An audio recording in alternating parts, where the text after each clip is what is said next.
वंदे मातरम। जैसा कि आप जानते हैं कि फेसबुक लाइव शो में जुड़कर हम लोग सकारात्मक भारत की बात करते हैं और नई नई घोषणाएं भी करते हैं आप लोगों के साथ, क्योंकि आरजेएस फैमिली राम जानकी संस्थान एक परिवार है और इस परिवार में अमन चैन सुख समृद्धि की कामना करते हुए हम लोग कोरोना काल में इस अभियान को शुरू किए और सकारात्मक भारत जन आंदोलन तक इसको लेकर आए हैं। लेकिन ये 5.5 साल से आरजेएस का सकारात्मक भारत आंदोलन चल रहा है। आज फेसबुक का एक सदुपयोग करने के लिए एक डिज़ाइन भी तैयार किया गया है प्रमोशन के लिए। उन सब चीज़ों को रूबरू करेंगे, लेकिन उससे पहले जो सकारात्मक सॉन्ग है, और तब तक सभी आरजेएस फैमिली फेसबुक फ्रेंड्स यहाँ पर आएंगे, तब तक इसको शुरू करते हैं।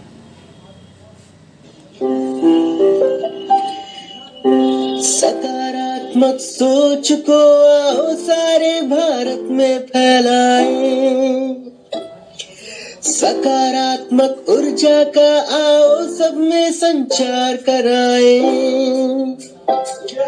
ऐसा ना हो कि हम अपनी जिम्मेदारी भूल न जाएं। क्यों इंतजार करें हम किसी का, आओ एक मशाल जलाएं। सकारात्मकता के उदय का चलिए हम उद्घोष कराएं। आरजेएस जय हिंद के नारों से अपना देश जगाए। आरजेएस वंदे मातरम से सारी सरकार जगाए। जी हाँ, तो इस तरह से कार्यक्रम का आगाज हो चुका है और जो गुरुवार है उस दिन हम लोग ऑडियो में शामिल होते हैं और शनिवार और रविवार को शाम 7 बजे हम लोग इसी तरह से रूबरू होते हैं। और आपके पास कमेंट बॉक्स है, आप कमेंट कर सकते हैं। जैसे कि आकांक्षा जी ने कमेंट किया है, जय हिंद।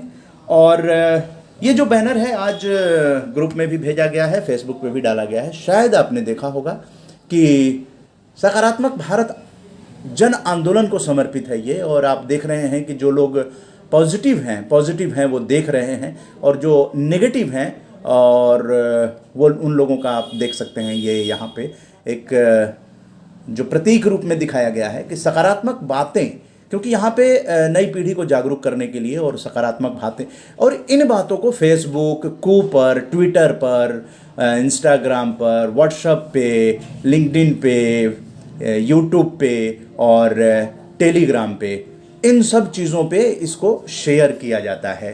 तो आप जानते हैं कि ज़्यादा से ज़्यादा सकारात्मक भारत आंदोलन को हम लोग दूर तक ले जाएं, उसके लिए ये प्रयास जो है वो किया जा रहा है। लेकिन बहुत सारी चीज़ों की घोषणाएं भी हैं जो आरजेएस फैमिली है, आप जानते हैं कि लगातार जो है वो जुड़ी रहती हैं और क्या कहती हैं उनसे भी रूबरू कराया जाता है। तो इन सब बातों की जानकारी आगे चल के हम लोग देंगे कि बैठकों की भी घोषणा हो गई है। पहले बैठक की घोषणा 28 फरवरी के लिए कर दी गई है, जो कि पटना बिहार में होगी, और एक और बैठक जो 8 मार्च अंतर्राष्ट्रीय महिला दिवस है उसकी भी घोषणा हो गई है कि दिल्ली के अंदर आरजेएस की सकारात्मक बैठक अंतर्राष्ट्रीय महिला दिवस को लेकर की जाएगी।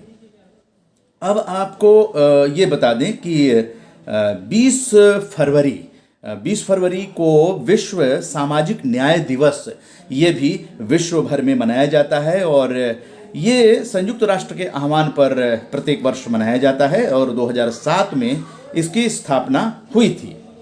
इसके साथ साथ बता दें कि भवानी प्रसाद मिश्र जी की पुण्यतिथि है, जो कि गीत फरोश, बुनी हुई रस्सी, नीली रेखा तक, मानसरोवर, अनाम तुम आते, इस तरह के रचनाओं के ये रचनाकार रहे हैं भवानी प्रसाद मिश्र जी।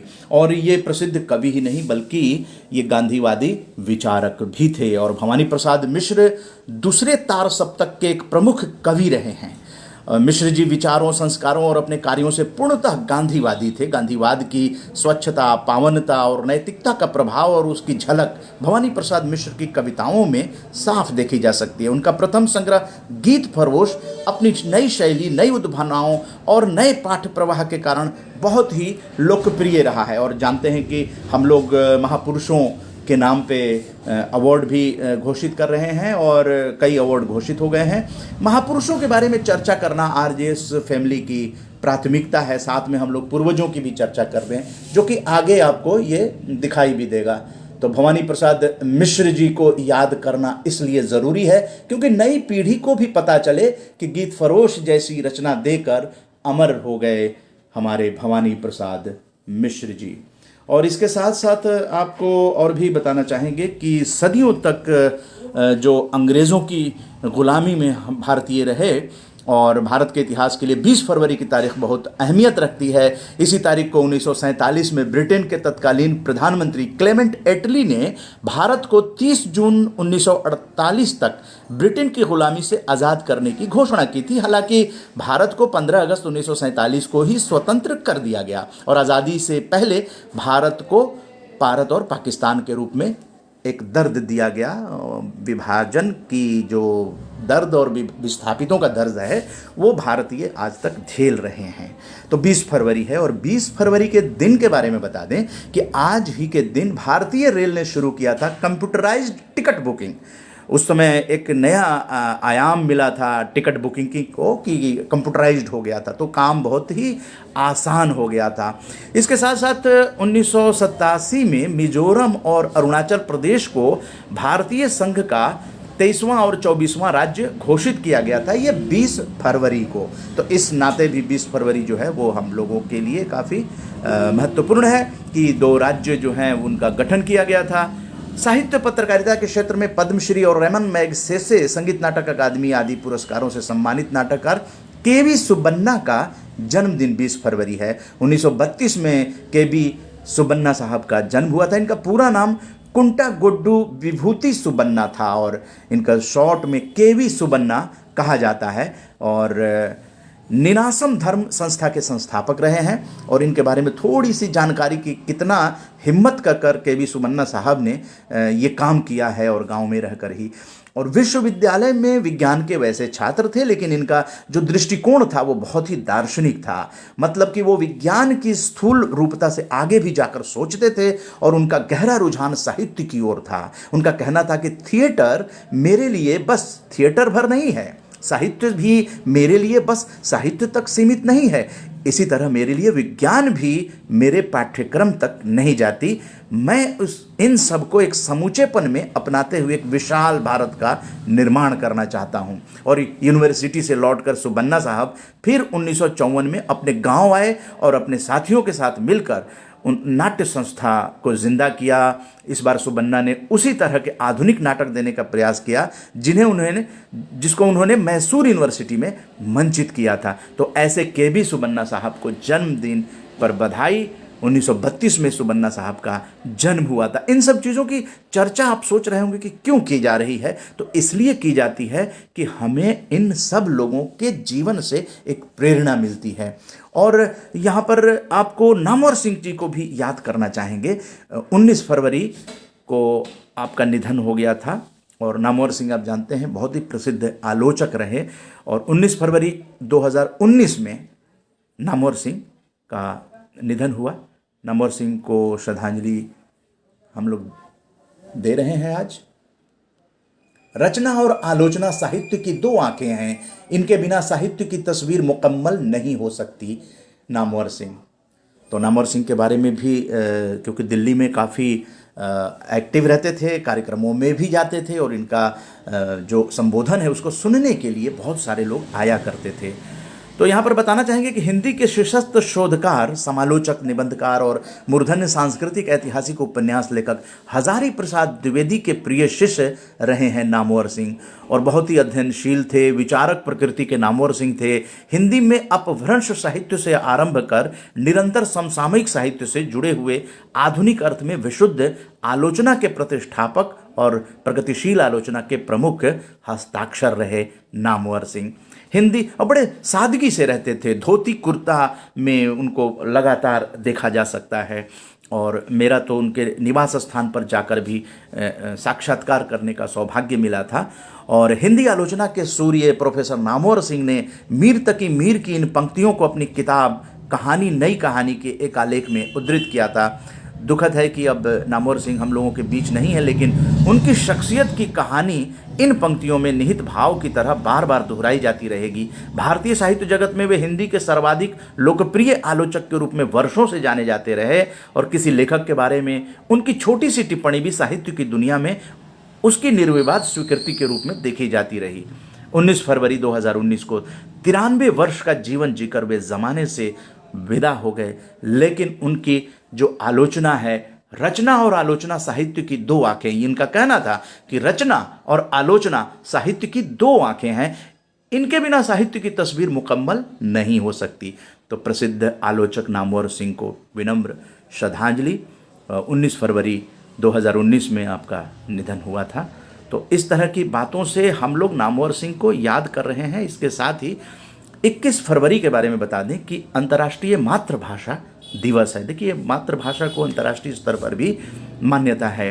और जन्म दिन है 21 फरवरी शांति स्वरूप भटनागर साहब का, प्रसिद्ध वैज्ञानिक सूर्यकांत त्रिपाठी निराला साहब का, जिनको कि हम लोगों ने अभी इनका जयंती 21 अक्टूबर को माना जाता है कि मान्यता है। वैसे बसंत पंचमी के दिन जन्म हुआ था, तो उस आधार पर हम लोगों ने 136वीं सकारात्मक बैठक दिल्ली में जो हुई थी, तो निराला जी को उनको श्रद्धांजलि दिया था। लेकिन 21 अक्टूबर के हिसाब से चला आ रहा है। 21 अक्टूबर उस दिन होगा, बसंत पंचमी 21 अक्टूबर को होगा। तो 21 अक्टूबर भी आप मान सकते हैं, लोगों को मनाने पे है, लेकिन ये इसी आसपास बसंत पंचमी में उनका जन्म हुआ है। और ये भी है कि मान्यता है कि बसंत पंचमी जिस दिन पड़ेगा उस दिन भी हम निराला जयंती मना सकते हैं। इसके साथ साथ जयंती है विश्वनाथ नारायण लवांडे साहब का, और नूतन जो फिल्म अभिनेत्री रही हैं उनकी पुण्यतिथि है। और इस तरह के रानी चेन्नम्मा जी की भी पुण्यतिथि है। तो इन सब चीज़ों की चर्चा करते हुए अब आइए आपको चर्चा करना चाहेंगे। एक वीडियो आया हुआ है जो कि पटना में 137वीं सकारात्मक बैठक की घोषणा हुई है, उसके बारे में आपको थोड़ा सा जानकारी दे दें कि क्या हुआ है। तो आरजे सकारात्मक बैठक जो 137वीं है, वो राष्ट्रीय विज्ञान दिवस 28 फरवरी 2021, 28 फरवरी को राष्ट्रीय विज्ञान दिवस मनाया जाता है। तो उस दिन पटना, बिहार में पटना सिटी में ये आरजे सकारात्मक बैठक जो झुनझुनवाला परिवार है पटना का, वो करेंगे। राष्ट्रीय विज्ञान दिवस 28 फरवरी को 137वां आरजे सकारात्मक बैठक में महान दार्शनिक चिंतक और स्वतंत्रता सेनानी महर्षि अरविंद के सपनों का शहर ओरोविले की स्थापना दिवस है 28 फरवरी। ओरोविले पुदुचेरी जो शहर है उससे थोड़ी दूर पे है। पुदुचेरी जो कि केंद्र शासित प्रदेश है, और वहाँ पर जो अपने अरविंद घोष थे, उन्होंने स्वतंत्रता आंदोलन में भी भाग लिया। उसके साथ साथ उन्होंने दार्शनिकता उनके अंदर आ गई थी, और इसीलिए वो पुदुचेरी चले गए। वहाँ का समुद्र तट का जो इलाका है वो बहुत उनको अच्छा लगा साधना करने के लिए। वो एक योगी थे, दार्शनिक, और अध्यात्म में काफ़ी रुचि रही है अरविंदो घोष साहब को। तो अरविंद घोष साहब की ही शिष्या जो थी, उन्होंने ओरोविले आश्रम का स्थापना किया। पुदुचेरी में अरविंद आश्रम भी है। तो वहाँ पर आध्यात्मिकता का केंद्र है। वहाँ पे देश विदेश के लोग जाते हैं एक शांति प्राप्त करने के लिए, क्योंकि आपाधापी में आप जानते हैं कि ज़िंदगी में अशांति आ जाती है। तो लोग शांति के लिए भी वहाँ जाना चाहते हैं, और वहाँ पे अलग अलग प्रदेशों, अलग अलग देशों के लोग एक साथ रहते हैं। यही खासियत है ओरोविले आश्रम की, जिसकी स्थापना दिवस है 28 फरवरी है। तो पटना में एक बहुत ही अच्छा कार्यक्रम जो है रखा गया है झुनझुनवाला परिवार द्वारा। उसके बारे में और भी चर्चा करेंगे। और साथ ही भारत के प्रथम राष्ट्रपति डॉक्टर राजेंद्र प्रसाद की पुण्यतिथि है 28 फरवरी। तो राजेंद्र प्रसाद जी को विनम्र श्रद्धांजलि दी जाएगी। बैठक में परिचर्चा का विषय रखा गया है मानसिक दिव्यांगता और मानसिक परेशानियां, वैज्ञानिक कारण और बचाव। जी हाँ, ये बहुत ही समसामयिक है। कोरोना काल के बाद वैसे भी मानसिक परेशानियां बढ़ जाती हैं, तो इसमें जो अभिप्सा का सहयोग मिलेगा पटना सिटी में, और इसमें बहुत सारे जो बच्चों को परेशानियां हो जाती हैं, तो उन चीज़ों को आप देख सकते हैं। कोशिश करेंगे हम लोग कि वो लाइव भी हो जाए और सारे ग्रुपों में उसको भेजा जाए। तो वो व्यवस्था 28 फरवरी को आप ध्यान रखिएगा, अपना समय रखिएगा और उसमें आप जुड़ेंगे। लेकिन अगर क्यों ना आपको ओम प्रकाश झुनझुनवाला जी से ही मुलाकात करा दिया जाए और बैठक के बारे में वो क्या कहते हैं, तो ये रूबरू भी क्योंकि सोशल मीडिया है और सोशल मीडिया में आप जानते हैं कि हम लोग बातचीत करेंगे तो बहुत ही अच्छा लगेगा, क्योंकि डायरेक्ट आप उनसे रूबरू होंगे। ठीक है, बहुत अच्छा, धन्यवाद। श्री रोहित कुमार जी का, आरजेएस भाई का अपने वातावरण में, अपने प्राकृतिक वातावरण में स्वागत करता हूँ और यह स्पष्ट कह देना चाहता हूँ कि आज मुझे आरजेएस सकारात्मक महाआंदोलन की 137वीं बैठक के सह आयोजक का भाग मिला है। मैं इसे स्वीकार करता हूँ सहर्ष, और इसके लिए मैं आरजेएस वाणी, आरजेएस भाई बहनों के समस्त परिवार और श्री उदय मन्ना जी और दीपक माथुर जी का कृतज्ञ हूँ।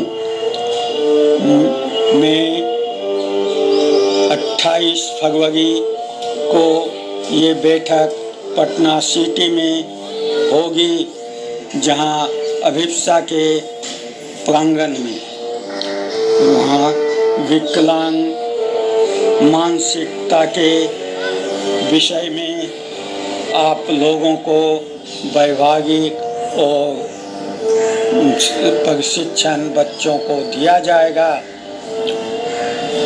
इसे देखकर आप खुद भी अपने बच्चों को जो मानसिक विकलांग है उनको अच्छी तरह से दिल करके सहज बना सकेंगे। श्री अरविंदो घोष एक कर्मठ जोगी, स्वतंत्रता सेनानी, राष्ट्रवादी और मानवतावादी चिंतक रहे हैं। यह ब्रिटिश शासन से स्वतंत्रता के लिए भारतीय आंदोलन में शामिल हो गए। कुछ समय के लिए अपने प्रभावशाली नेताओं में से एक थे, फिर एक आध्यात्मिक सुधारक बन गए, जिन्होंने मानव प्रगति और आध्यात्मिक विकास पर अपने विचारों का परिचय दिया। अपनी सकारात्मक राष्ट्रवादी सोच के कारण दलगत राजनीति से ऊपर उठकर पुडुचेरी में मौन, योग और आध्यात्मिक साधना की। महर्षि अरविंद का कहना था कि जो ईश्वर से प्रेम करता है उसे अपने प्रेम की वस्तु हर जगह दिखाई देती है। जिसे हम हिंदू धर्म कहते हैं वह वास्तव में सनातन धर्म है, क्योंकि वह अन्य सभी को गले लगाता है। कोई किसी को सिखा नहीं सकता है, सब खुद में इच्छा जागती है तभी कोई सीख पाता है। महर्षि अरविंद का कहना था, अपना अंदरूनी जीवन जियो, अपनी भागी घटनाओं से डगमगाना नहीं चाहिए। पुडुचेरी की प्रसिद्धि का प्रमुख कारण दार्शनिक महर्षि अरविंद और उनकी शिष्या मीरा अल्फांसा की कर्म स्थली होने से है। अभी हम मीरा अल्फांसा का लेटेस्ट कोलैबोरेट म्यूजिक ऑर्गन के द्वारा सुन रहे हैं, साथ ही चर्चा भी कर रहे हैं। यहाँ पर अरविंद आश्रम है और नगर से लगभग 12 किलोमीटर दूर माँ मीरा अल्फांसा ने 28 फरवरी 1968 में अपनी गुरु महर्षि अरविंद की मानवतावादी और आध्यात्मिक विचारों पर आधारित एक नगरी ओरोविल बसाई है, जहां दुनिया के अनेक देशों आए लोग एक साथ रहते हैं। महर्षि अरविंद की कर्म भूमि हमें जीवन दर्शन को जानने और उनकी आध्यात्मिक ऊर्जा ग्रहण करने के लिए सुलभ उपलब्ध है। पर्यटक यहाँ आते हैं। यहाँ के समुद्र तट की शांति उन्हें जीवन का सुकून देती है। मैं भी ओरोविल का दर्शन किया है। मैंने भी ओरोविल के अरविंद आश्रम के हर एक क्षेत्र का भ्रमण किया है, समुद्र का आनंद भी लिया है। ऐसी परिस्थिति में मैं ओरोविल के मातृ मंदिर की प्रशंसा करना चाहूँगा, जहाँ बैठकर हम अपनी सकारात्मक सोच को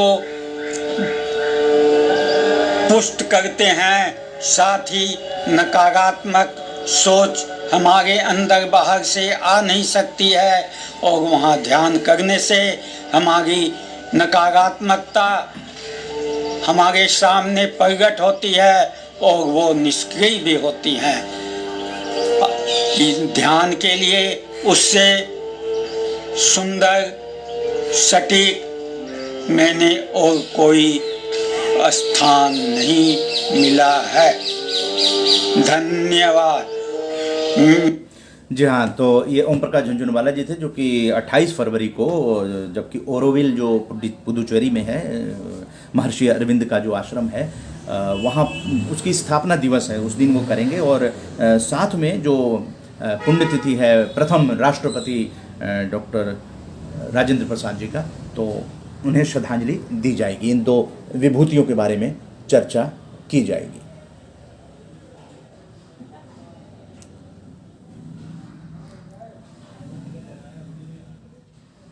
और जो मानसिक दिव्यांगता है उस पर विचार विमर्श किया जाएगा कि मानसिक दिव्यांगता के वैज्ञानिक कारण क्या हैं, क्योंकि राष्ट्रीय विज्ञान दिवस है 28 फरवरी।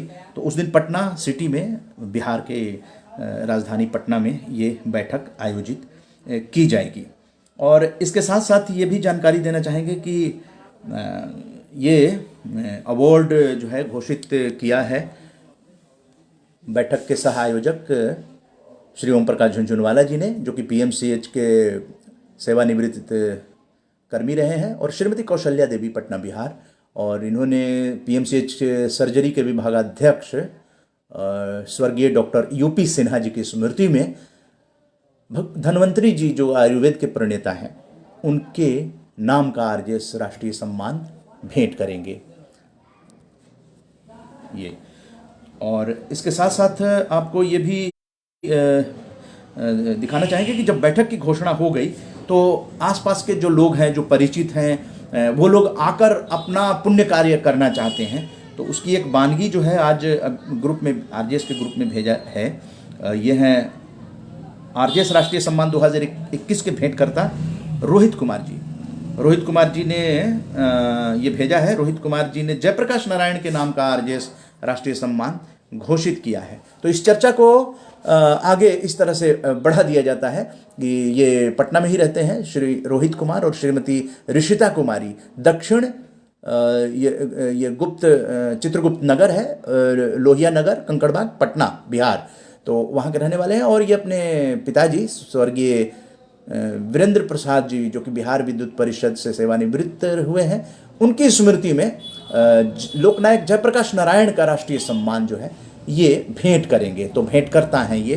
तो इन्होंने आज ओम प्रकाश झुनझुनवाला जी के कार्यक्रम में सहयोग करने की घोषणा की रोहित कुमार जी ने। आइए सुनते हैं।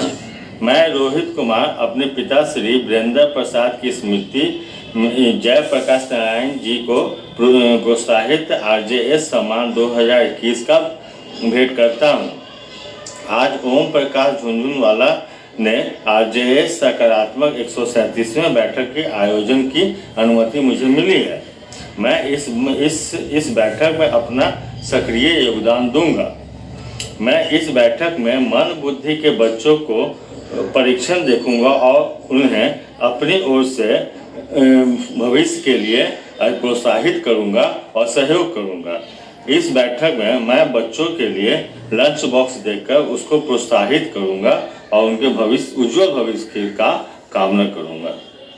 धन्यवाद। वंदे मातरम। जी हाँ, इस तरह से ये वंदे मातरम लोगों तक पहुंच रहा है। इस तरह से समाज जो है जुड़ रहे हैं, बैठकों से जुड़ रहे हैं, क्योंकि बहुत ही आसपास के माहौल को लेकर एक सकारात्मक सोच को विकसित करने के लिए इन बैठकों का महत्व जो है वो धीरे धीरे बढ़ता जा रहा है। तभी तो हम लोग 137वीं बैठक तक, और दिल्ली में बता दें कि अभी बीते 12 फरवरी को 135वीं सकारात्मक बैठक हुई। ये कोरोना के बाद, क्योंकि कोरोना लॉकडाउन में फिजिकल बैठकें नहीं हो रही थी, तो घोषणा की गई कि बसंत पंचमी से जो है नए प्रारूप के अनुसार बैठकें की जाएगी। तो 12 फरवरी को उस बैठक में घोषणा की गई और 16 फरवरी को बैठक की गई दिल्ली में और नए प्रारूप के अनुसार बैठकें की गई, जिसमें वक्ता को बुलाया गया था। और इस बैठक में भी एक वक्ता होंगे और एक मुख्य वक्ता होंगे और एक वक्ता होंगे। तो 2 वक्ताओं को हर बैठक में बुलाने का, निमंत्रण करने का। तो जो आरजेएस की सकारात्मक बैठक करेंगे वो अपने आसपास के जो भी विद्वान लोग हैं उन लोगों की इज्जत करना, उन लोगों को बुलाना, उन लोगों का मान सम्मान करना, वो एक तैयारी जो है करने के लिए वो शुरुआत हो जाएगी।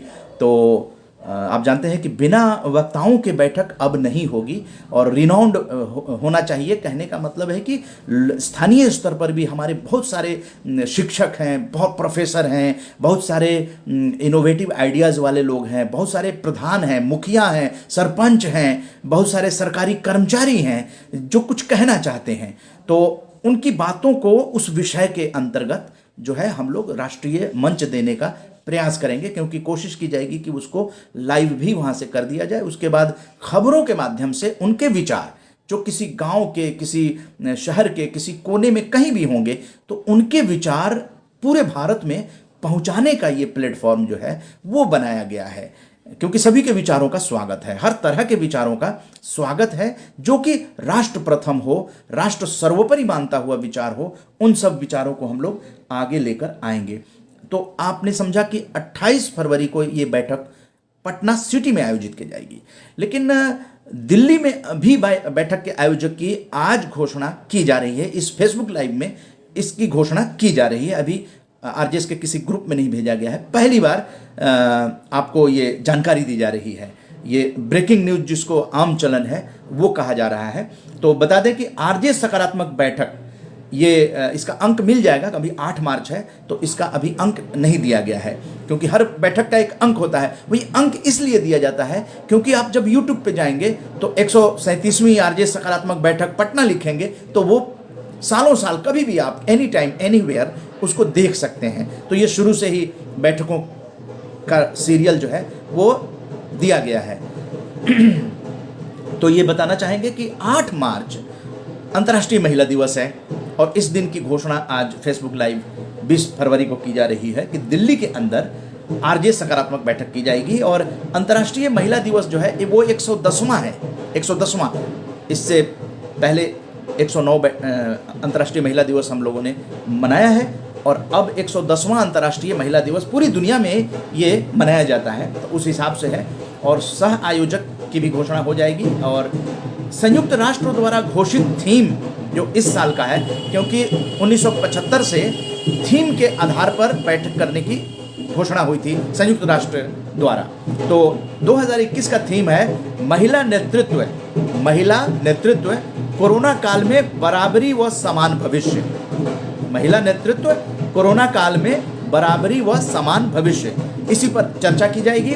लेकिन हाँ, इसके साथ साथ जो श्रद्धांजलि देने का क्रम रहता है, हर बैठक में श्रद्धांजलि देने का है। उसमें महापुरुष एक कम से कम होने चाहिए और अपने परिवार के या स्थानीय स्तर पर 2 या 3 अपने परिवार के, समाज के लोगों को जो दिवंगत हैं उनकी भी श्रद्धांजलि होगी और 2 शब्द उनके बारे में भी कहा जाएगा। बैठकों का ये प्रारूप है। तो आपको बताना चाहेंगे कि सकारात्मक भारत जन आंदोलन के अंतर्गत राष्ट्रव्यापी सकारात्मक बैठकों की श्रृंखला में दिल्ली में अंतर्राष्ट्रीय महिला दिवस का आयोजन किया जाएगा और इस अवसर पर स्वतंत्रता सेनानी और कवयित्री भारत कोकिला सरोजिनी नायडू को श्रद्धांजलि दी जाएगी। 2 मार्च इनकी पुण्यतिथि है और महिला अधिकारों की प्रबल समर्थक उत्तर प्रदेश की प्रथम राज्यपाल, आज़ादी के बाद जो है पहली बार सरोजिनी नायडू जी है को राज्यपाल बनाया गया था और इनकी जयंती 13 फरवरी को थी, 13 फरवरी को। और ये 13 फरवरी जो है राष्ट्रीय महिला दिवस के रूप में भारत में मनाया जाता है। तो इतनी बड़ी महान राजनेता जिन्होंने कि महिला के अधिकारों को बार बार उठाया है, हम लोगों के सामने पेश किया है, तो इनको 8 मार्च के अवसर पर जो अंतर्राष्ट्रीय महिला दिवस पर सकारात्मक बैठक होगी उसमें हम लोग श्रद्धांजलि इनको देंगे। और इसके साथ साथ ये सह आयोजक जो हैं अंतर्राष्ट्रीय महिला दिवस के, इसकी घोषणा कर देते हैं। ये हैं अविरल जैन जी, जो कि अशोक जैन जी के पुत्र हैं।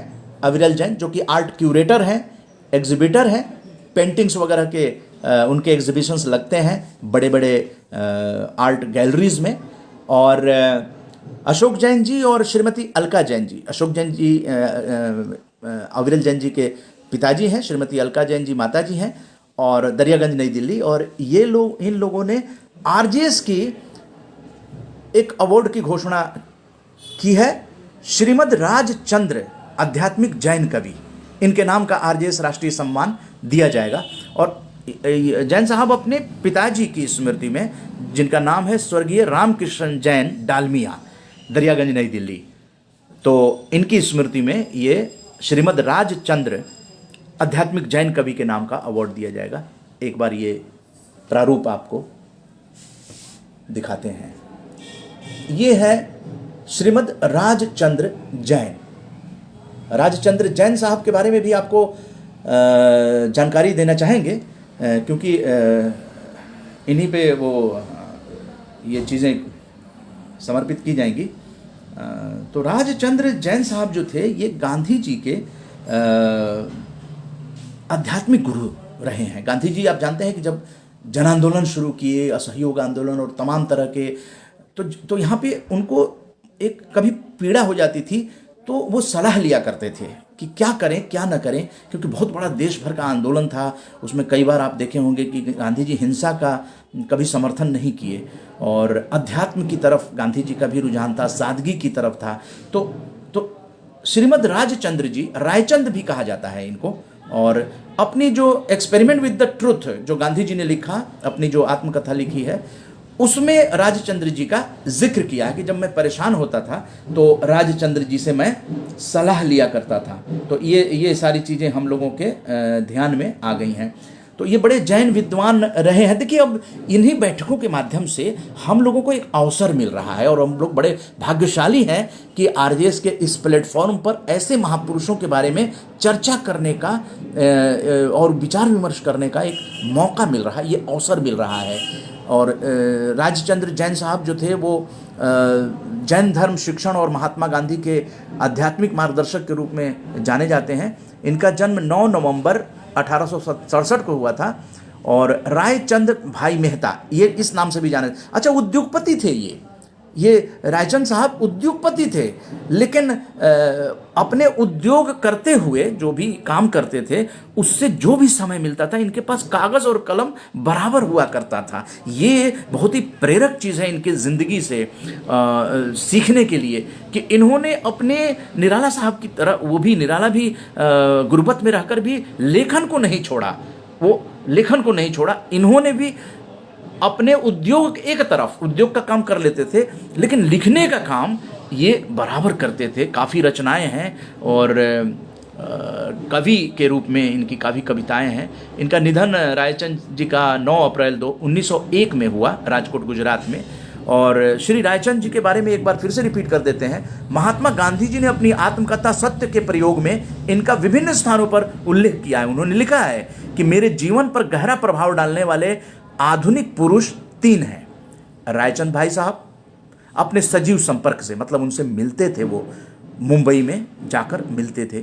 टॉलस्टॉय के बारे में गांधी जी लिखते हैं कि टॉलस्टॉय वैकुंठ तेरे हृदय में, वैकुंठ तेरे हृदय में नामक अपनी पुस्तक से टॉलस्टॉय ने गांधी जी को प्रभावित किया। उसी तरह से रस्किन का जो है अनटू द लास्ट जो पुस्तक है, उससे महात्मा गांधी प्रभावित रहे हैं और महात्मा गांधी के नाम पर भी आरजेएस का राष्ट्रीय सम्मान जो है वो घोषित है। तो ये बातें जो हैं आप लोगों तक पहुंचानी थी कि इस तरह से हम लोग जो हैं वो महापुरुषों की चर्चा कर रहे हैं और सरोजिनी नायडू को उस दिन जो है वो श्रद्धांजलि दी जाएगी।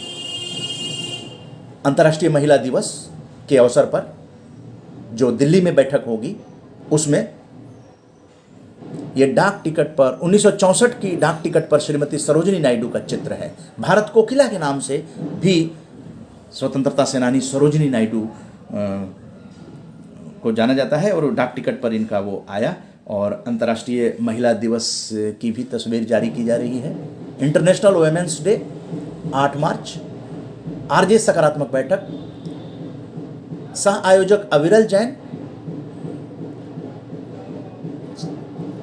Son of Ashok Jain. तो ये बातें आप लोगों तक पहुंचानी थी और इसके साथ साथ आप लोगों को और भी कुछ खास चीज़ें हैं जिनसे रूबरू कराते हैं और वो है कि आप लोगों से बातचीत अगर होगी तो निश्चित रूप से अच्छा लगेगा आपको भी, आपके विचार सामने आएंगे। और एक और चीज़ जारी हुई है, आपके बताना चाहेंगे। अंतर्राष्ट्रीय मातृभाषा दिवस है 21 फरवरी को, तो उस पर भी आप ध्यान रखें, अंतर्राष्ट्रीय मातृभाषा दिवस है। इसके साथ साथ हम लोग फरवरी में उत्तराखंड की यात्रा किए थे। आरजेएस पॉजिटिव मीडिया का ये चित्र है। पंकज अग्रवाल सह आयोजक थे और एक हफ्ते की यात्रा थी। कई ज़िलों में यात्रा हुई थी और उत्तराखंड के कुजीन पर बैठकें हुई थी। उत्तराखंड के पर्यटन स्थलों पर भी ये पूरी टीम गई थी, जिसमें राजेंद्र सिंह यादव, प्रांजल श्रीवास्तव, प्रखर वार्ष्णे और उत्तराखंड में ही रह रहे हैं मनोजीत जी पत्रकारिता से जुड़े हुए हैं और ये पूरी टीम है। दिल्ली से 4 लोग गए थे और मनोजीत जी वहीं मिले थे। हरिद्वार में ये बैठक का चित्र है।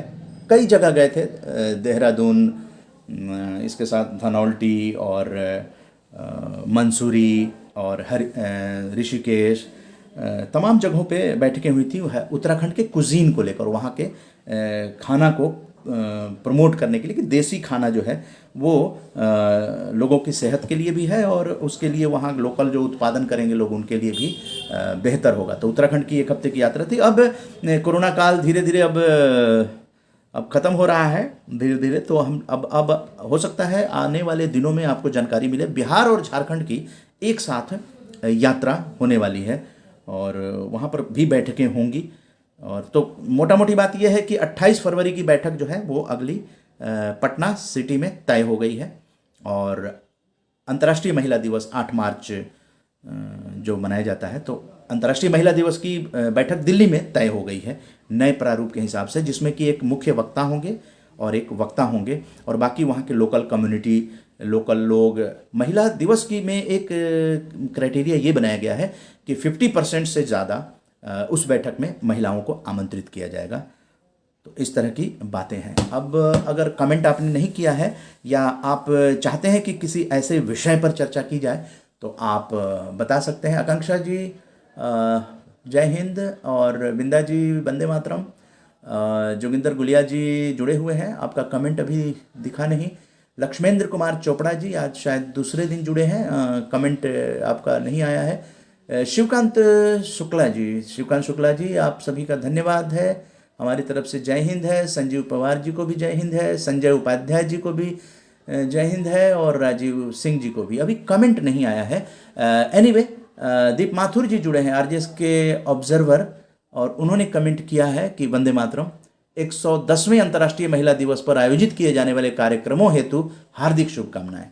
जी हाँ, ये हार्दिक शुभकामनाएं जो हैं वो सह आयोजक तक पहुंचा दी जाएंगी, जो कि अविरल जैन हैं। अविरल जैन जी के बारे में बताएं कि आर्ट क्यूरेटर हैं और उन्होंने बैठकें भी की थी। एक तो पिछले 2000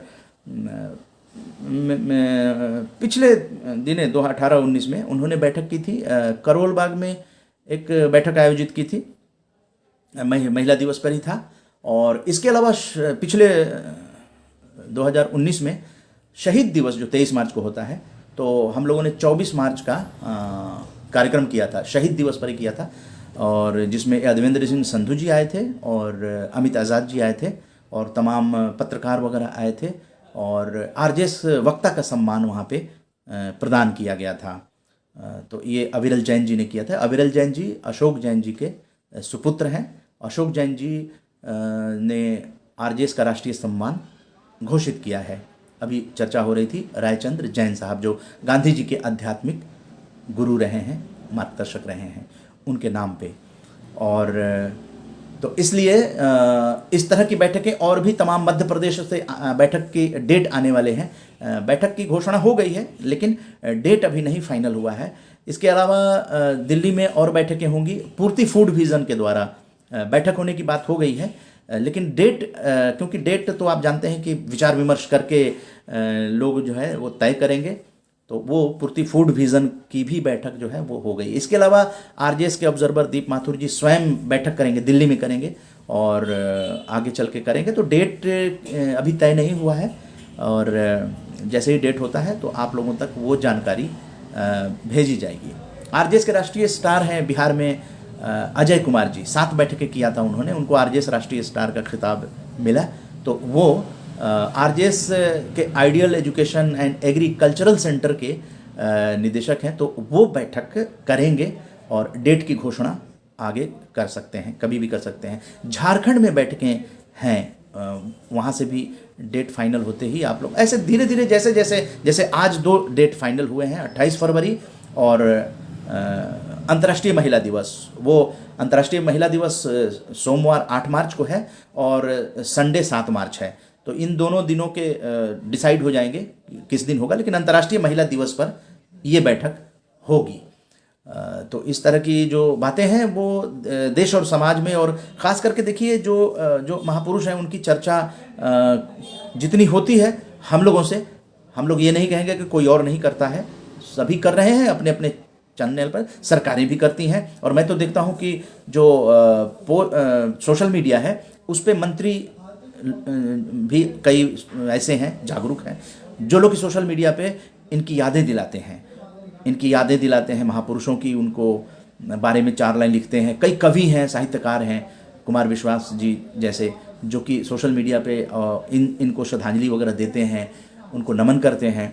तो इस तरह की चीज़ों से देश में एक जागृति फैलती है, और सरकार जो काम कर रही है उनको हम लोगों को प्रेशर ग्रुप की तरह जो है एक दिशा देने का काम आरजेएस जो है वो करने की शुरुआत हम लोग कर रहे हैं, और सरकार तक ये आवाज़ जो है वो पहुंच रही है। और नरेंद्र टेटेसर जी जुड़ गए हैं, बहुत बहुत धन्यवाद। भूषण प्रसाद जी जुड़ गए हैं, धन्यवाद। राजू मल्होत्रा जी आपका भी बहुत बहुत धन्यवाद। नरेंद्र टेटेसर जी लिखते हैं वंदे मातरम। और बाकी किनका कमेंट नहीं आया है, एक बार फिर से नाम बोल देते हैं। आपका कमेंट नहीं आया है, आप भूषण प्रसाद जी आपका कमेंट नहीं आया, राजू मल्होत्रा जी का कमेंट नहीं आया, राजीव सिंह जी का कमेंट नहीं आया, संजय उपाध्याय जी का कमेंट नहीं आया, संजीव पवार जी का कमेंट नहीं आया। ये मैं इसलिए बोल रहा हूँ कि इसको कई सोशल मीडिया पर जो है वो भेजा जाएगा। आपको हमने शुरू में दिखाया था, सोशल मीडिया पे ये सारी रिकॉर्डिंग जो है ना वो भेजी जाती है, तो वहाँ पर कमेंट नहीं करने पर वो डिस्प्ले नहीं हो पाता है कि आपने सकारात्मक भारत आंदोलन के लिए समय तो निकाला, आप देख भी रहे हैं, सुन भी रहे हैं, और अपने प्रतिक्रिया नहीं आने से इन सब जगहों पे नहीं भेज पाते हैं। हमारी इच्छा है कि फेसबुक पर ये शेयर होगा, कू पर शेयर होगा, ट्विटर पर शेयर होगा, इंस्टाग्राम पर होगा, व्हाट्सएप के 19 ग्रुप आरजेएस के हैं। बाकी तो कई ग्रुपों से आदमी जुड़ा रहता है, लेकिन सभी ग्रुपों में सकारात्मक भारत आंदोलन को नहीं, खबर बनती है उसको भेजा जाता है। जाता है। तो ये व्हाट्सएप पे भी जाएगा, लिंक्डइन पे भी जाएगा, यूट्यूब पे लगेगा, ये पूरी रिकॉर्डिंग यूट्यूब पे लग जाती है, और फिर टेलीग्राम पे भी ये जाता है। तो इतनी जगहों पे आपके कमेंट जो हैं वो जाएंगे, क्योंकि आप समय तो दे रहे हैं, लेकिन आपके समय का सदुपयोग और लोग भी कर लें, आपके विचारों से वो भी अवगत हो जाएं। तो वहाँ तक ये आवाज़ पहुँचाने की सकारात्मक भारत जन आंदोलन के अंतर्गत किया जा रहा है। और ये किसी हाई प्रोफाइल के लिए नहीं है। ये जो लोग जुड़ते हैं, जो लोग परिचित हैं, जो हमें उनके साथ ही अपनी ज़िंदगी गुजारनी है। आपको अपनी ज़िंदगी या तो ऑफिस वालों के साथ गुजारनी है, या फिर आपको अपने यार मित्र दोस्त सगे संबंधी इनके साथ ही ज़िंदगी गुजारनी पड़ती है। तो आरजेएस ने यही फैमिली कंसेप्ट के साथ बातचीत करते हैं हम लोग बैठकें, इसीलिए अपने और अपनों के साथ करने के लिए प्रेरित किया जाता है, क्योंकि हम लोग अलग थलग ज़िंदगी जी रहे हैं और जीते जीते हमारी उम्र काफ़ी हो जाती है, और फिर हमें पता होता है कि हमारे साथ तो कोई है ही नहीं, हम तो अकेले हो गए, हमारा तो कोई पूछता नहीं है। तो मेरे भाई, अभी जब जागो तभी सवेरा, और इसमें 2 मिनट की वीडियो से गुफ्तगू होती है, आपके विचार हैं आप भेजिए और उसको यहाँ सुनाया जाएगा। आप कुछ सकारात्मक कार्य कर रहे हैं तो उसको भेजिए, उसको सुनाया जाएगा। इससे आपकी जो एक रसता है वो टूटेगी, क्योंकि जो नई चीज़ होती है उसको समझने में लोगों को समय लग जाता है। लेकिन हम लोगों का ये 118वां 19वां ये एपिसोड है, तो इतने दिनों तक हम लोग इन चीज़ों को कोशिश कर रहे हैं कि आप लोगों तक वो मैसेज पहुँचे। तो कमेंट करने से भूषण प्रसाद जी का जैसे कमेंट आ गया, वंदे मातरम लिखा आपने, तो बहुत बहुत धन्यवाद। अब ये जो है जहाँ भी शेयर होगा तो आप वहाँ पर उपस्थित रहेंगे। आपने समर्थन किया है, अपना समय दिया है, और विचार अगर दे सकते हैं कि इस फेसबुक लाइव को और कौन सी दिशा दी जा सकती है। बाकी तो आरजेएस ऑब्जर्वर जुड़े हुए हैं, वो देखते हैं, फिर बताते हैं कि इसको और इसमें क्या चीज़ डाला जाए। आज ही उन्होंने कहा कि बैठकें हो रही हैं तो उसके वक्ता कौन है, तो बताया गया कि वक्ता का निर्धारण जो है बैठक के सह आयोजक से बातचीत होगी, वो रिकमेंड करेंगे और उस पर उनकी बायोडाटा देखा जाएगा कि वक्ता हैं कौन। अगर वो वक्ता निश्चित रूप से आरजेएस के वक्ता वाले मानदंड पे खरे उतरते हैं तो फिर उनको अप्रूव करके और उनको वक्ता के रूप में सहमति दी जाएगी। तो अभी नाम जैसे ही आता है हम लोग उसको उस पर जो है वो देखेंगे कि किन वक्ता कौन होंगे। नहीं तो पटना में आरजेएस के लोग जुड़े हुए हैं, उनमें से वक्ता रखा जाएगा जो टेस्टेड हैं, जो लोग वहाँ जाकर, क्योंकि सकारात्मक भारत आंदोलन की बात करनी है। और आप जानते हैं कि सकारात्मक भारत आंदोलन को लेकर अगर हम लोग 5.5 साल से, जिसका कि बीजारोपण 2007 से लेकर 2009 के बीच में हुआ, और वो प्रॉपर जो है वो 2015 24 जुलाई से प्रॉपर हम लोग सकारात्मक भारत आंदोलन को, सकारात्मक कार्यों को, सकारात्मक प्रयासों को, positive waves, RJS positive media, RJS Vani, इसमें सारी खबरें आरजेएस पॉजिटिव मीडिया आप यूट्यूब पर डालेंगे या फेसबुक पे उस पर डालेंगे, गूगल में डालेंगे या आरजेएस सकारात्मक बैठक डालेंगे, तो आपको ये दिखाई देगा कि हम लोगों ने तमाम कितने हज़ारों महापुरुषों को श्रद्धांजलि दिया है, हज़ारों स्थानीय जो लोग हैं उन लोगों को श्रद्धांजलि दिया है, सैनिकों को, जो हमारे शहीद सैनिक हैं उन लोगों को, स्वतंत्रता सेनानियों को, बड़े बड़े जितने अपने साहित्यकार हैं, कवि हैं, उन सबको याद किया है। जिस बैठक में श्रद्धांजलि देने का मतलब सिर्फ उनके नाम को जानना और बताना नहीं, बल्कि उनके बारे में चर्चा करना। जब श्रद्धांजलि देते हैं, जैसे अभी 28 फरवरी को पुण्यतिथि है प्रथम राष्ट्रपति राजेंद्र प्रसाद जी का, तो उनके बारे में चर्चा होगी। इसके साथ साथ ओरोविले जो स्थापना दिवस है 28 फरवरी, तो उसमें अरविंद घोष जी जो है, महर्षि अरविंद घोष, तो उनके बारे में चर्चा की जाएगी कि उन्होंने स्वतंत्रता आंदोलन में कैसे भाग लिया और फिर आध्यात्मिकता के साथ किस तरह से पूरे वर्ल्ड को जोड़ा। जहां ओरोविले आश्रम है, स्वयं ओरोविले आश्रम में हमारे बैठक के सह आयोजक जा चुके हैं, उन्होंने देखा है, उसको समझा है कि कितना अच्छा चीज़ है, जहाँ कई देश के ही नहीं कई प्रदेशों के भी लोग जाते हैं, अलग अलग तरह के लोग जाते हैं और वहाँ पर वो एक साथ रहते हैं। ये जो मानवतावादी दृष्टिकोण है, मानव धर्म को स्थापित किया गया है, ओरोविले में। तो इस तरह के टॉपिक पर चर्चा करना अपने आप में एक बहुत ही सकारात्मकता है। हमारे अंदर सकारात्मकता जो है वो एक शक्ति देती है। उस शक्ति से आपको पता चलेगा कि जैसे ही आप सकारात्मक दृष्टिकोण लेकर कोई काम करते हैं तो आपकी शक्ति दुगनी तिगुनी चौगुनी हो सकती है। वो आपके संस्कार पर निर्भर करता है। हम लोगों को जो संस्कार मिला है उतना हम लोग काम कर रहे हैं। हर आदमी को कहीं ना कहीं से कोई संस्कार मिला हुआ होता है। वो डिसाइड करता है समाज कि वो अच्छा संस्कार है तो अच्छे आचरण होंगे, अगर बुरा संस्कार होगा तो बुरे आचरण होंगे। तो हमारी पहचान अच्छे और बुरे के रूप में हमारी करनी से ही होता है, हमारी करनी और कथनी जो होता है। तो हम लोग करनी और कथनी एक है, क्योंकि हम लोग सकारात्मक भारत आंदोलन 5.5 साल से चलाकर ये सर्टिफाइड हो चुका है कि नहीं, इसकी ज़रूरत समाज में है। 25 राज्यों के लोग जुड़े हुए हैं और उन लोगों तक ये संदेश पहुंचता है। सबकी अपनी अपनी विवशताएं होती होंगी, लेकिन समय निकालकर कम से कम सकारात्मक शब्दों का दर्शन वो करते हैं और उन चीज़ों पे कमेंट भी करते हैं। अब देखिए नए कुछ लोग जुड़े हैं, अनुज राजपूत जी जुड़े हैं, आपका बहुत बहुत धन्यवाद। और देखिए सभी लोग कमेंट कर रहे हैं। कमेंट का मतलब हुआ कि आप कुछ भी इसमें लिख सकते हैं। हम आपको नमस्कार करते हैं, आप उसका जवाब नमस्कार में दे सकते हैं या जय हिंद लिख सकते हैं। अनुज राजपूत जी और योगेंद्र सारवंग जी लगातार जुड़ते हैं, तो इसलिए आप लोगों का कमेंट आने से आप जानते हैं कि इसमें एक जान आ जाती है। और तो बहुत ही अच्छा लग रहा है कि इतने लोग जुड़े आज की लाइव में। लेकिन ये कई जगह जो है वो शेयर किया जाएगा। जो लोग देर से जुड़े हैं तो अब आज ही ये बैनर लॉन्च किया गया है कि सकारात्मक बात उदय मन्ना के साथ, आवाज़ वही अंदाज नया। और ये देखिए जो लोग पॉजिटिव हैं वो सकारात्मक हैं, पॉजिटिव लोग देख रहे हैं। और नेगेटिव लोगों को अच्छी बातें अच्छी नहीं लगती हैं, अच्छी बातें अच्छे लोगों को अच्छी लगती हैं। यही एक पहचान है कि जहाँ अच्छी बातें होती हैं तो आप सब अच्छे हैं इसलिए जुड़े हैं। और ये आपके कमेंट जो है फेसबुक पे, कूप पे, ट्विटर पे, इंस्टाग्राम पे, व्हाट्सएप पे और लिंक्डइन पे, यूट्यूब पे पूरा का पूरा प्रोग्राम जो है वो लोड हो जाता है। आप आज की बैठक के हिसाब से वहाँ देख सकते हैं। और टेलीग्राम पे भी ये सारी चीज़ें जा रही हैं। आप देखिए ये है पॉजिटिव और नेगेटिव का इमेज। तो इस तरह की चीज़ों से निश्चित रूप से भारत में पॉजिटिविटी जो है वो फैलेगी, क्योंकि जब तक हम लोग फैलाएंगे इसको नहीं। एक और चीज़, जो लोग आरजेएस में जुड़े हुए हैं उन लोगों से कहना है कि आप आरजेएस के ग्रुप में इसको शेयर कर दीजिए। आप जिस भी ग्रुप में हैं तो उस ग्रुप में आप शेयर कर दीजिए। और अपने फेसबुक पे अगर आप इसको शेयर करते हैं तो देखिए गांधी जी के आध्यात्मिक गुरु कौन थे ये जानकारी लोगों को मिल जाएगी। जानकारी ये मिलेगी कि डॉक्टर राजेंद्र प्रसाद जी की पुण्यतिथि कब है, ये जानकारी मिलेगी। आपको ये जानकारी दे सकते हैं, देखिए ये पुण्य कार्य है।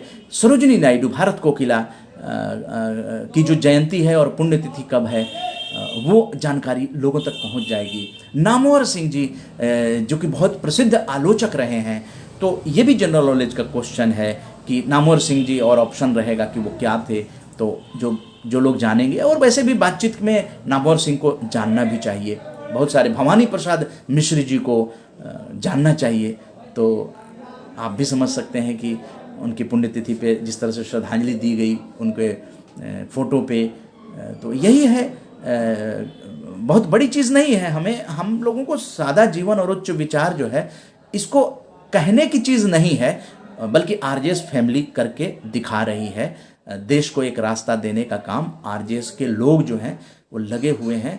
और देश को रास्ता दिखाने का मतलब ये नहीं है कि देश में सभी अच्छे काम कर रहे हैं, लेकिन अच्छे कामों को एक मंच पे लाकर प्रस्तुत करना ये कुछ अनूठा हो सकता है। तो जैसे जैसे बैठकें की घोषणा होगी आप लोगों तक हम पहुंचेंगे। तो एनीवे जितने इसमें कई बार कमेंट दिखता नहीं है तो माफ़ कीजिएगा, आपके कमेंट यहाँ पे हमें शो होगा तो हम बोलेंगे, लेकिन यहाँ पे शो नहीं कर रहा है। लेकिन कई बार ऐसा होता है कि कमेंट तो आपने कर दिया और किसी कारणवश वो यहाँ तक नहीं पहुँचा है। तो इसलिए, लेकिन फिर भी एक बार हम सब लोगों का नाम ले लेते हैं जो मुझे यहाँ डिस्प्ले हो रहा है। आकांक्षा जी, बिंदा जी और जोगिंदर गुलिया जी, लक्ष्मेंद्र कुमार चोपड़ा जी, और शिवकांत शुक्ला जी और संजीव पवार जी, संजय उपाध्याय जी, राजीव सिंह जी, दीप माथुर जी, राजू मल्होत्रा जी, भूषण प्रसाद जी, नरेंद्र टटेसर जी और अनुज राजपूत जी, योगेंद्र सारवंग जी, जिन लोगों का नाम यहाँ पे डिस्प्ले, कई बार ऐसा होता है कि नाम डिस्प्ले नहीं हो पाता है, मैंने ये भी देखा है कि डिस्प्ले नहीं होता है, लेकिन आप जुड़े रहते हैं। कई ऐसे लोग होते हैं जो बाद में उसमें दिखाई देते हैं। तो एनीवे टेक्निकल कोई भी चीज़ हो सकती है, लेकिन आप लोग जुड़ते हैं, आप लोग बातें सुनते हैं, अपने कमेंट करते हैं और कल शाम 7 बजे फिर उपस्थित होंगे 1 घंटा के लिए। 1 घंटे में हम लोग इन बातों को और बेहतर तरीके से प्रस्तुत करने का और जो नई बातें होंगी उनको करने का प्रयास करेंगे। ये फेसबुक पे आपको थोड़ी ही देर में मिल जाएगा, पूरा लिंक मिल जाता है। तो मेरा अंत में 2 मिनट टाइम है, सिर्फ आप लोगों से एक ही गुजारिश करना चाहेंगे कि आप लोग अपने विचारों को जनता के सामने ले आइए। मीडिया का मतलब सिर्फ हाई प्रोफाइल नहीं होता है, सिर्फ हाई प्रोफाइल से देश नहीं चलता है। जनमानस के विचार जो हैं वो आने चाहिए और जनमानस के विचारों का ही ये मंच है आरजेएस फैमिली। इसमें फेसबुक फ्रेंड्स को भी शामिल किया गया जब से फेसबुक शुरू हुआ है। आरजेएस की बैठक वही कर सकते हैं जो आरजेएस फैमिली में है, तो आप आरजेएस फैमिली में जुड़ सकते हैं। व्हाट्सएप ग्रुप में जुड़ने का मतलब आप आरजेएस फैमिली के अंग हैं और वो सारे अधिकार आपको प्राप्त होंगे जो अन्य लोगों को है। तो इसलिए उसमें आपको कोई पैसा आरजेएस नहीं लेता है, पैसे लेने का रिवाज नहीं है। आप व्हाट्सएप ग्रुप में रहें, अच्छे काम करने का विचार क्रांति है आरजेएस। आप अच्छे कार्य कीजिए, आरजेएस से जुड़िए, अपनी पहचान बनाइए और आपके अच्छे कार्यों को ही लोगों तक भेजने का मंच है आरजेएस। मंच है आरजेएस। बहुत सारे पत्रकार जुड़े हुए हैं, पॉजिटिव मीडिया जुड़ी हुई है और पॉजिटिव मीडिया को कई बार सर्टिफिकेट प्रदान किया गया है और उनका मनोबल बढ़ाया गया है। तो आपके विचारों को हम लोग आगे लेकर आएंगे। तरसेम मित्तल जी, अभी आप आए हैं, आपका बहुत बहुत धन्यवाद। जय हिंद आपको बोलते हैं, नमस्कार करते हैं। संभवतः आप इसका जवाब ज़रूर देंगे। मैं जितने भी जुड़े हुए लोग हैं, जिन लोगों का नाम मैंने लिया है, सबको मैं नमस्कार करता हूं, सबको मैं प्रणाम करता हूं और जो छोटे हैं हमारी उम्र से उनको मैं आशीर्वाद देता हूं। आरजेएस फैमिली में बड़ों से आशीर्वाद लिया जाता है और छोटों से स्नेह दिया जाता है। सभी भाई बहन हैं, भारतीय परिवार हैं। आरजेएस ने यही एक भारतीय परिवार की कल्पना की है कि हम सभी भाई बहन के रूप में यहाँ पर एक दूसरे के प्रति सकारात्मक दृष्टिकोण से बातचीत करते हैं। कोई शिकवा शिकायत नहीं, जितना हम लोगों से हो सकता है, जितना समय निकल सकता है, अच्छे उद्देश्य के लिए आगे बढ़ें। और इसीलिए फेसबुक लाइव जो है ये शुरू किया गया और शनिवार और रविवार को सायं 7 बजे रोज़ाना की तरह, उसी तरह से रेगुलर जैसे शनिवार रविवार को सायं 7 बजे आप लोगों से मिलने का क्रम जारी रहेगा। साथ में पिछले गुरुवार से एक नया शो शुरू किया गया है जो ऑडियो में, जिसको आप आरजेएस वाणी कहते हैं। ये आरजेएस पॉजिटिव मीडिया शनिवार और रविवार में रूबरू होकर बातचीत करने का प्रोग्राम है सायं 7 बजे। और गुरुवार को सायं 7 बजे, प्रत्येक गुरुवार को आप ऑडियो में इस चीज़ को सुनेंगे और लोकेशन कुछ भी हो सकता है, कहीं से भी ऑडियो में आपको वो मिलेगा। कुछ बातें होंगी, कुछ आप लोगों की बातें होंगी, कुछ आरजेएस फैमिली की बातें होंगी और एक सकारात्मक भारत जन आंदोलन लोगों तक पहुँचे। तो लोगों तक तो तभी पहुँचेगा जब आप लोग एक पॉजिटिव वेव्स, अगर कोई संस्था चाहती है कि भारत में लोग जो हैं एक दूसरे से लड़ाई झगड़े न करके एक अच्छे दृष्टिकोण से, क्योंकि हम मन चंगा तो कठौती में गंगा, हम अगर अच्छे रहेंगे, हम शिकायत तो कर सकते हैं कि ज़माना बड़ा ख़राब है, लेकिन शुरुआत तो हमें अपने से करनी पड़ेगी। हमें स्वयं अच्छे अच्छे कार्यों को लोगों को बताना पड़ेगा कि अच्छे अच्छे कार्य करने वालों का यही तो मंच है, आपके अच्छे कार्यों का ये मंच है। आप फेसबुक फ्रेंड्स हैं और आरजेएस फैमिली में हैं, जहाँ भी जुड़े हुए हैं, आप किसी तरह से अपनी चीज़ों को यहाँ पर भेजें और इसको राष्ट्रीय मंच हम लोग देने वाले हैं, दे रहे हैं आगे आप लोगों को अभिवादन करते हुए। और आरजेएस का जो राष्ट्रीय सॉन्ग है उसमें उद्देश्य शामिल है। तो जय हिंद जय भारत करने से पहले आरजेएस का ये पॉजिटिव सॉन्ग आपको पेश करते हैं।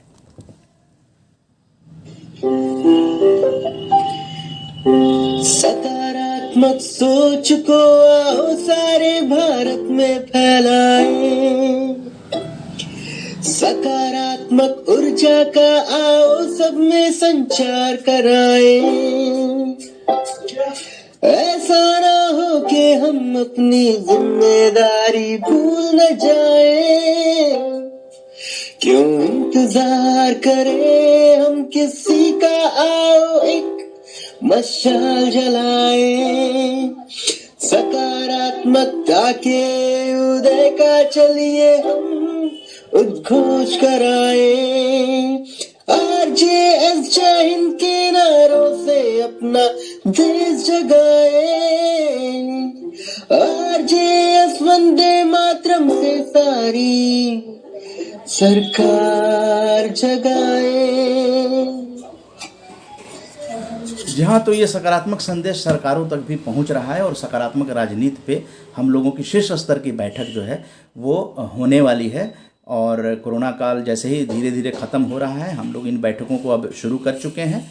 अंत में 28 तारीख की आज घोषणा की गई है कि 28 फरवरी को बैठक जो है पटना सिटी में की जाएगी।